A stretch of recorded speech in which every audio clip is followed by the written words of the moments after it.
Maradyaw na adlaw mga pinalangga kong mga Clavernon og Happy Valentine's Day sa atong tanan.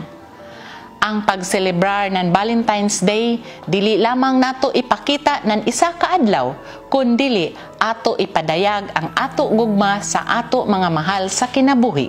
Silingan, mga kilaya og sa tanan natong mga kaigsuunan sa matag adlaw. Respeto, pagkamaradyaw, paghatag ng bili, sanan paghinigugmaay maoy ato irigalo sa ato isig kataw.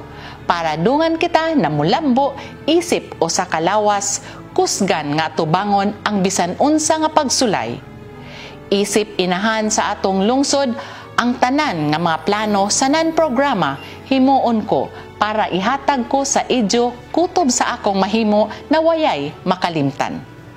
Gugma sa nan-karadyawan para sa akong pinayangga na mga Clavernon. Daghang salamat.